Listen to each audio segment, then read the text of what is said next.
And welcome into PressBox Live. I'm Stan the Fan Charles of PressBox and PressBoxOnline.com.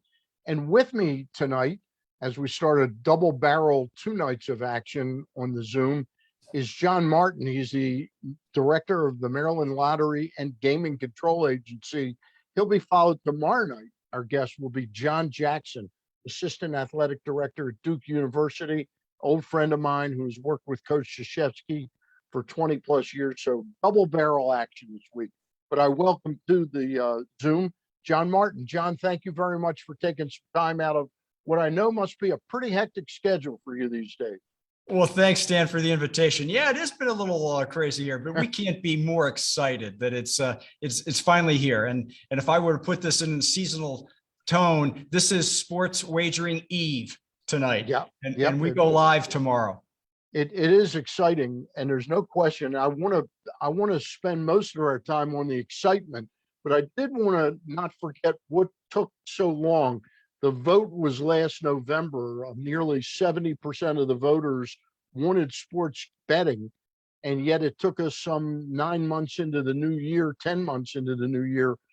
Actually, what am I talking about? 11 months into the new year to actually get it up and running. Tell us a little bit about the purpose and the mission of the SWARC committee.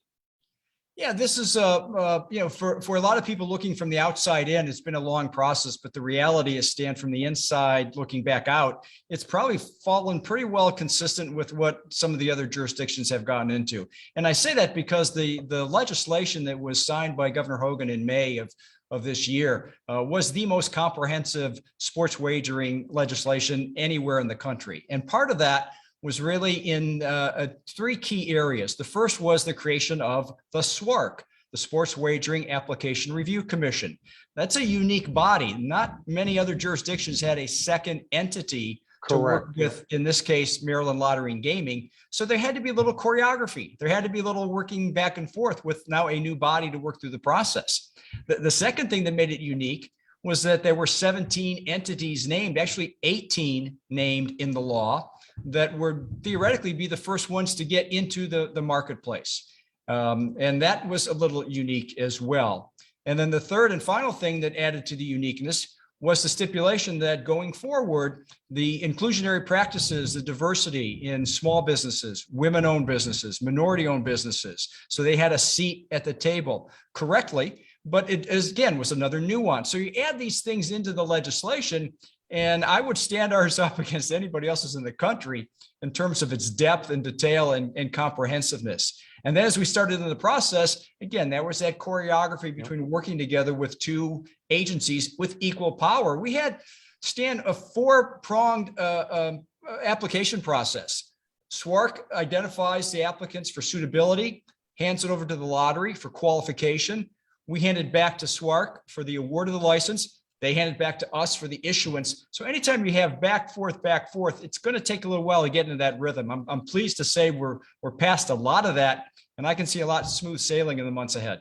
Yeah, it does look like we're past all that. But the one thing that I think sports bettors were exasperated by was it seemed like SWARC really was going to wait to vet all of the female-owned and minority-owned businesses before they were going to approve the licenses of the people that are up and running right now and contributing so many tax dollars to the state. Yeah, and again, fortunately, we're past that now, and I think everyone had the opportunity to voice their concerns and share their point of view. And today, we're very proud to be standing on the front door of what's going to be a whole new chapter in Maryland gaming history, and really looking forward to a new revenue stream for the state of Maryland. So all those things are very positive things going forward. Yeah, it is. It's very exciting. Now, we knew that the MGM, National Harbor, Live Casino Hotel, Horseshoe, Hollywood Casino, Perryville, and Ocean Downs Casino in Berlin, Maryland, that we knew that they had gotten approved as licensees, but now we find out today the SWARC committee has named 2 other locations, the Long Shots place of wagering in Frederick, Maryland, and the Riverboat, which is down in Potomac. Can you tell us a little bit about those 2? And do those 2 meet some of the criteria that SWARC wanted with minority ownership? Yeah, exactly, Stan. That's the exciting part of it. So today, the SWARC officially awarded licenses to two entities of the 17 named entities, Long Shots, which is an off-track betting location Right. in Frederick, and Riverboat on the Potomac, another off-track betting location, which, as you pointed out, is right on the banks of the Potomac River. And both of those are Long Shots, a women-owned business, and Potomac, Riverboat on the Potomac, a minority-owned business. So they both embody exactly the intent of the legislation. So we couldn't be happier to welcome these two entities into the mix. And we look forward soon after the new year to work with them through the same due diligence we've done with the 5 casino properties to get them up and running. And fingers crossed, we should get them up and running. Super Bowl might be a stretch, but certainly before March Madness. Okay, but the other 5, the initial 5 are going to start tomorrow, correct? Well, actually, tomorrow we'll start with MGM, and then on Friday we'll have Live and the Horseshoe, Right. and then you should expect before December is out that both Ocean Downs and Hollywood Perryville location will be up and running. So we'll have 5 of the casinos up before the end of December, and then shift our focus to not only Long Shots and Riverboat on the Potomac, but others of the 17 named entities who are still working through the process. We haven't stopped, Stan. I know you got the a lot of process people continues. into that. Yeah. Yeah. You know, in that vetting process, I'm wondering, I think it's a noble goal to have my female owned businesses and minority owned businesses truly participate in this, not just be window dressing, but truly participate. But what are some of the complications, because it's hard to find people that have actual gaming experience? You know, MGM and Live, they've got long windows of experience in this. While it's not a requirement that they have that experience, it certainly does impact the process. You're correct, Stan. So And part of the their challenge and their ability to succeed. that's just it. I mean, no one wants to put somebody in business and then unfortunately have to walk that back. Yeah. So, you know, clearly what we're looking for are people who have the business plan in place. And while they may not be in the gaming industry, they need to be prepared for a fairly in-depth investigative process. This is not like, you know, we're fortunate enough here. You can see behind me, you know, I manage the lottery business here as well. And the lottery license is a little different than getting a sports wagering license. Yes. So if you are a lottery retailer, as an example, it's a much more in-depth process, vetting, making sure the financial integrity and stability is in place, making sure everyone who owns a piece of the business is vetted, making sure that all the suppliers, the contractors, the employees all need to be licensed. And if you're not familiar with that, that scrutiny can be a little intimidating, and it certainly may delay the process. So it doesn't eliminate someone, but I think people need to go in with eyes open and realize that it's going to be a fairly intrusive process. As of right now, there's still some, is it about 17 other licenses available for the actual on-site gaming? Is that Well, correct? And then 60 online total?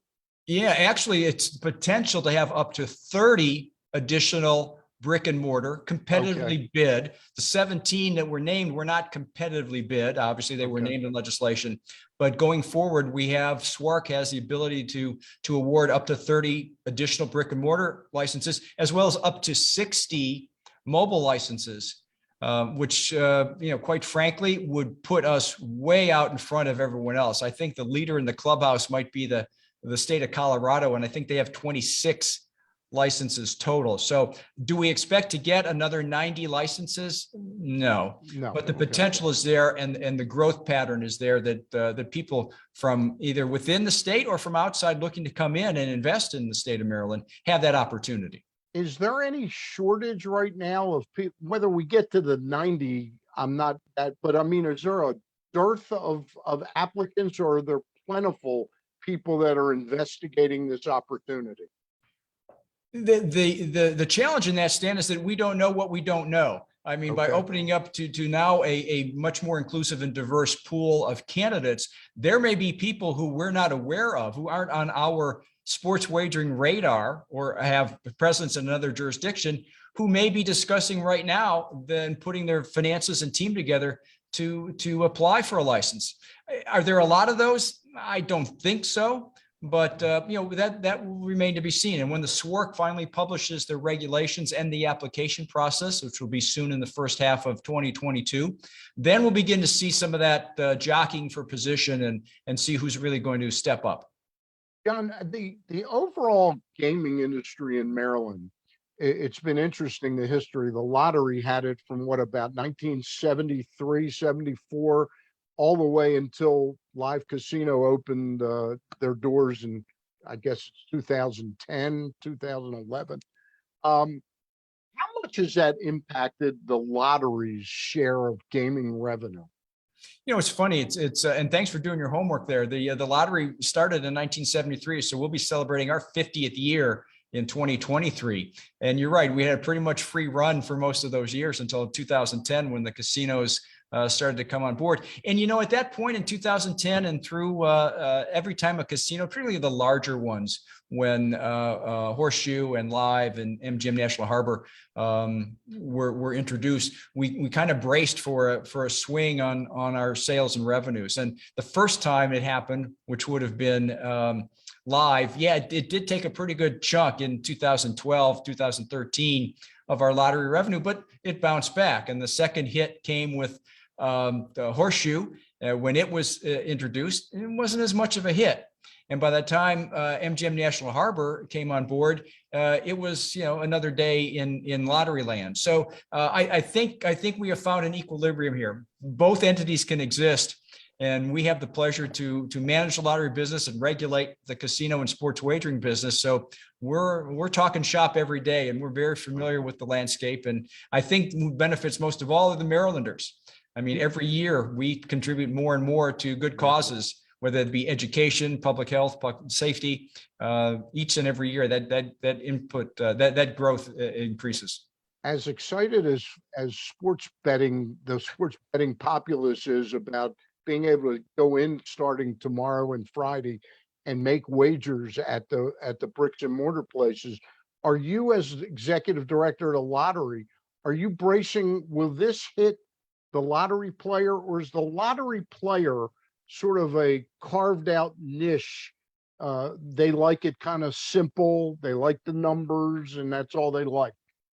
Well, it remains to be seen, and I may have to eat my words in a couple of weeks once we get through this. But I think there's enough room for both entities to exist. I mean, certainly we expect, especially going into the NFL playoffs and Super Bowl. I mean, that is the crown jewel in the sports wagering landscape. So we expect a significant increase, not only because it's new, but it's the time of the year, it's the holidays. We may see some slippage in our other segments with the impact of sports wagering. But once we get past that, and then you have the several weeks before you get to March Madness, and then it kind of levels off. So Yep.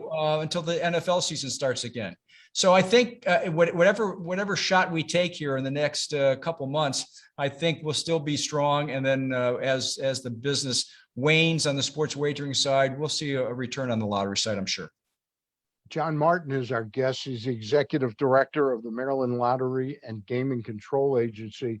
And moving along, about a month ago, I wrote a piece for our website, and I headlined it, New Jersey 1 billion, Maryland nothing, in terms of the handle. So you're keeping score, Stan. I was about a month ago. Now I'm excited to see the score go up the other way and have Maryland start to accumulate numbers. Right. When it really gets going, New Jersey's an incredible state in terms of the population areas and all that. But what do you think Maryland can come in on a monthly basis? Are we a $350 million a month sports betting place, or could it be 550, 600,000? Well, 600 million. Yeah. And the thing that's tough to articulate, and you get this because you live and breathe this stuff, is that you're right. You look at the New Jersey numbers, and since then I think that they even eclipsed that. Yeah. But you look at that, and as I told people here, put your eyeballs back in your head, because New Jersey is a much more mature market. It's a larger market for sports wagering. We may never get to a Yeah. billion plus I here don't in expect Maryland. us to, yeah. So having said that, you also know the difference between the handle and the hold, and what you have at the end of the rainbow. So it's great to showcase the $1 billion, but once you start to go through and take all the other components out of that, and what's left for the state coffers, that number is significantly less than that. So the anticipation we have is on full throttle. Once we have everything up and running, we're expecting $15 to $25 million annually to go into the state coffers as part of the Maryland Blueprint for Education Fund. So that's what we anticipate seeing. Will we get there in 6 months? Probably not. I think once we have to have mobile, we have to have online kick in. I mean, anything we do now, and again, this, the retail, the land base is great. It gets, everything going and kicked off, but it is 10 to 15% max of the market share. So that's my next question was going to be about the timing of the online. Do you think we will get sometime before next football season that the initial licensees will be up and running online? I think that's a good target. I'd love to be able today on Sports Wagering Eve to tell you that that's going to happen. I know that both the SWARC and Maryland Lottery and Gaming are working with the legislation as it's been presented to us, and we will do our best to get people through the process on the competitive landscape for both mobile and the remaining retail-based locations. We will go through all the vetting and award process with every intent to get something up and running before or at the beginning of the NFL season in 2022. But stay tuned. Hopefully you'll invite me back next year, and we'll keep tabs as we go along. Love to have you. As you can see, I don't have much hair to worry about now, but I feel a little like the old commercial.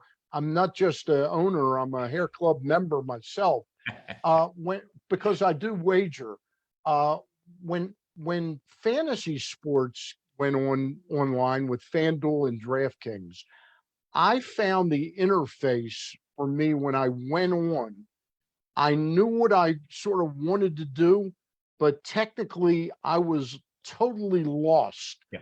I don't see any of the advertising or any of the push now in customer acquisition for sports betting, wanting to teach people. I'm not saying teach them who to bet on, but teach them sort of the terminology, what the different wagers are.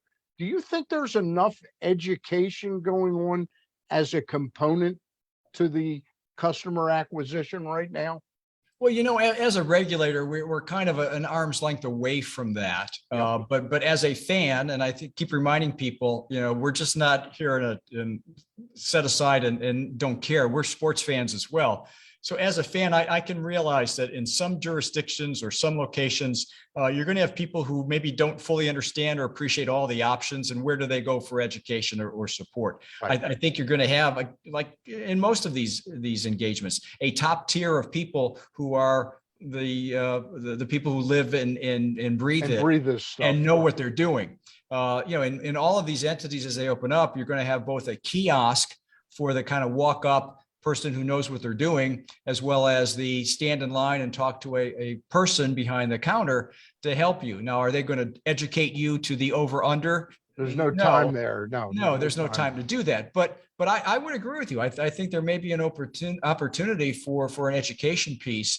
Maybe it's a venture for Charles and Martin. Maybe we can get together and we're gonna make that part of our component of our gaming coverage is not only give sports tips, but every sports tip guy I read, like when you read a guy that picks every NFL game every week, if they win barely over 50%, they're doing very well. Yeah. So the idea that somebody should truly listen to me to go bet is something, but what I found very confusing to me was some of the interface of more how to do it online. It was confusing to me. And all of a sudden I sort of backed away and I said, I'm uncomfortable with this. And I didn't know where to go for information. Yeah, yeah, absolutely, absolutely. That's a big thing. I thought where you were going to go with that was the advertising and the acquisition strategy, because I think over the next several weeks you're going to see some of that proliferate again. I mean, No question about it. Yeah. remember several years ago, Stan, when daily fantasy sports really started, and it seemed like Oh, it was every unbelievable. It commercial. was every commercial was. DraftKings FanDuel. I mean, you couldn't get a car commercial in there edgewise if you wanted to. And I think you may see some of that. And my fear, and there are other people in the industry far smarter than I am who have that fear as well, is that, boy, we better as an industry regulate ourselves before we're regulated by governmental controls. And that would be my fear going over the next several months, as to can we still maintain everyone's right to advertise and promote their business without it being overwhelming. Yeah. I just find, again, also and far be it from me, they hire smart ad agencies, but the pitch to get me to sign up, of thinking that, I find it very insulting to the public that somehow, hey, if I pick one player in this game gets a hit, I'm going to get $1,000 or $500. That somehow makes me a qualified sports bettor. I don't see any of the education. And that's troubling to me. Yeah, I would agree with you. It brings up the other tail, the tail wagging the dog, or the dog wagging the tail. How concerned is the state with gamblers that have problem gamblers? Can you talk a little bit about that? Oh, sure. It's in the foremost of all that we do. I mean, that's traditional lottery as well. We are very proud of our track record. We work with external agencies, not only in Maryland, but on an international basis, making sure that we promote a responsible play message. Play within your means, budget your time, budget your spend, and keep it as an entertainment. Keep it as a social environment. And I think sports wagering lends itself to that. Get a group of you together, go to the places that have it, set aside a time limit or a spend limit, enjoy it, have fun, but then it's time to walk away, and look at it another day. So we assign dollars in our annual revenues for not only problem gambling awareness, but responsible play messaging.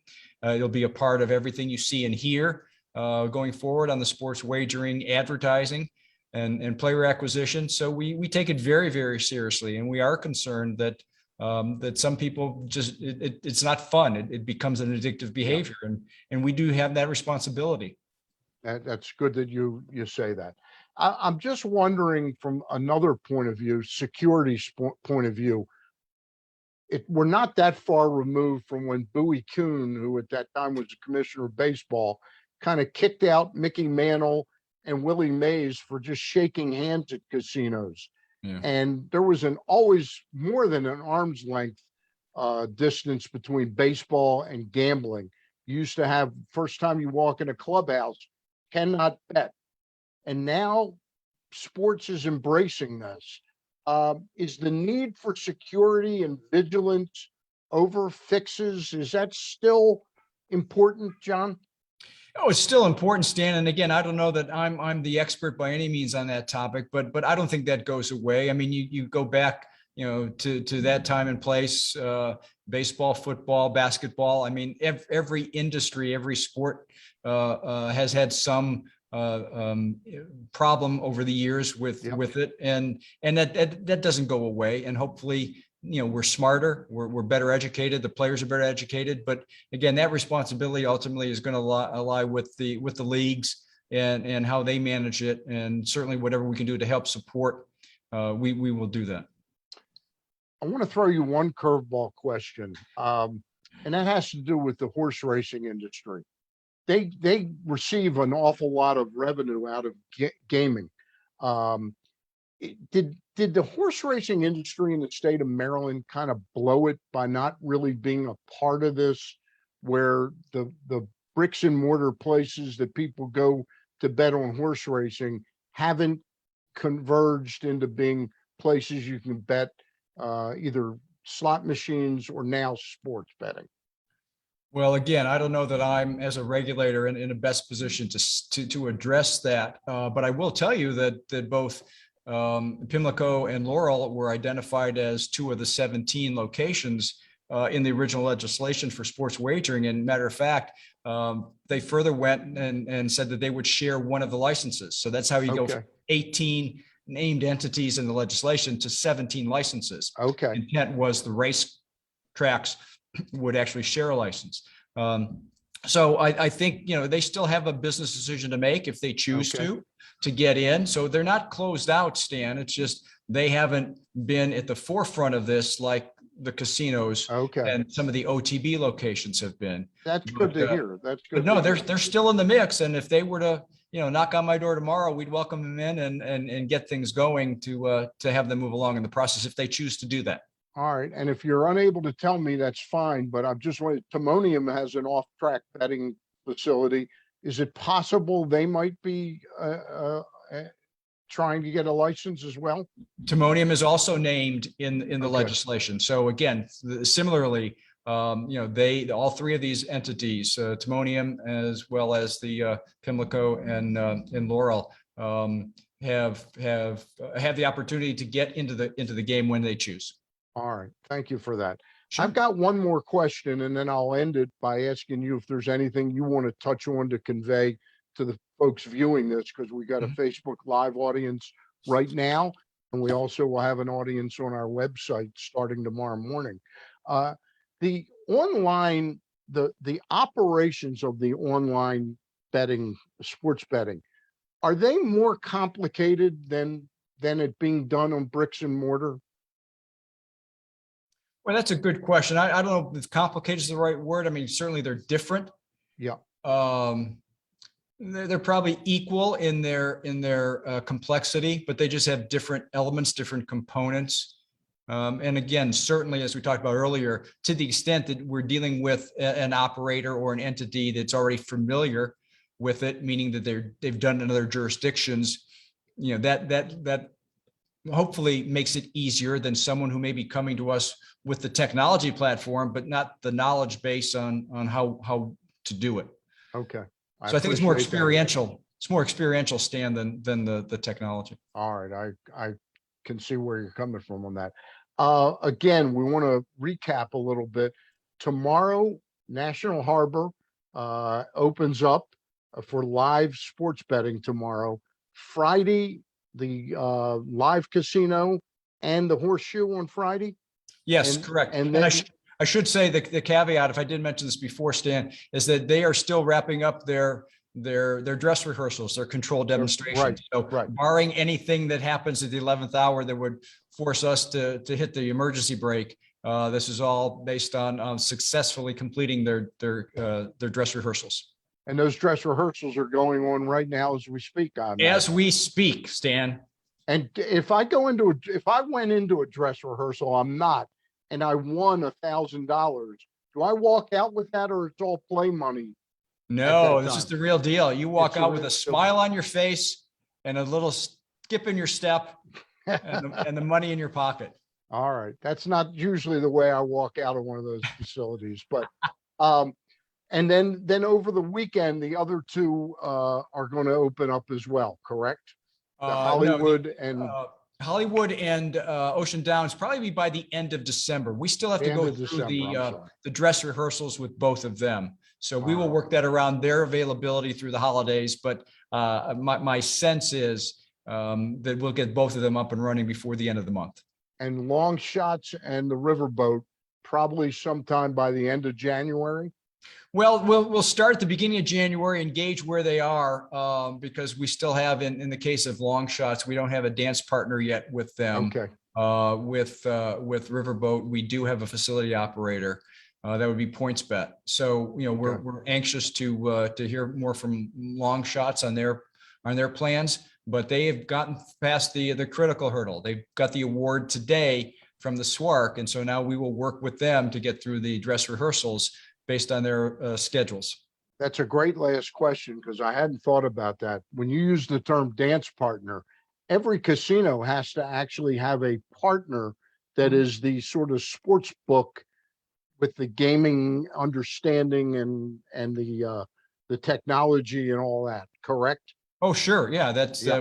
we license both the facility, which is the nameplate you see, but then also the sports operator, which in some cases, like you are well aware, Caesars has their own sports book. BetMGM is their sports book, but on the other entities, FanDuel, for example, is the sports book in With working live with, casino. with live. Yeah. Yeah, okay. Is there anything else today? We've done a half hour, which is generally our time. Is there anything else you'd like to convey out to the public right now, John Martin?